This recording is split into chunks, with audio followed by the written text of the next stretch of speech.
Nakita na nga ulit ni Bingo ang kanyang ina matapos ang matagal na panahong iniwan siya.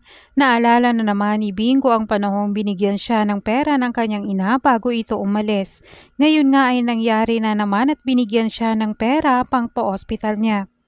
Dahil sa sama ng loob na nararamdaman ni Bingo dahil ang nasa isip niya ay talagang wala ng pakialam ang kanyang ina at tuluyan na siyang kinalimutan, kaya naman siya ay nag-inom para makalimutan at mailabas ang sama ng loob na nararamdaman niya.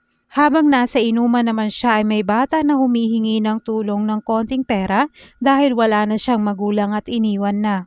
Pero ang dalawang lalaki hindi siya binigyan at pinagtatawanan lang ito at may magandang hindi sinabi sa bata, kaya narinig ito ni Bingo at hindi niya nagustuhan, kaya lumapit siya at pinagtanggol niya ang bata sa dalawang lalaki. Dahil lasing na si Bingo kaya napaaway na siya sa dalawang lalaki dahil ramdam ni Bingo ang nararamdaman ng iwan ng magulang. Matapos naman ang pakikipag-away ni Bingo, nakita siya ng kapitbahay nila kaya agad siyang tinulungan paakyat para makarating na sa kanyang bahay dahil lasing na rin ito. Nang makahiga na si Bingo at lasing na lasing, binabanggit niya ang mga irresponsableng magulang ay hindi dapat nagkakaroon ng anak. Narinig naman ito ng kanyang lola at iniisip na bakit ganon ang nasabi ni Bingo. Dahil nakita rin nga ni Bingo ang kanyang ina, kaya nang banggit niya na huwag na itong umalis pa dahil ayaw niya nang muling mag-isa pa.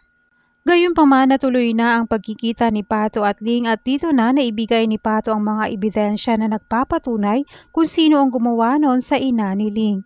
Dito na nalaman ni Ling na may kinalaman itong si Cindy, kaya para mas makumpirma niya ang mga sinabi sa kanya ni Pato, pumasok siya sa kwarto ni Cindy at dito na lumabas ang katotohanan na tama nga si Pato na si Cindy ang may pakanaan ng lahat kung bakit nawala ang kanyang ina.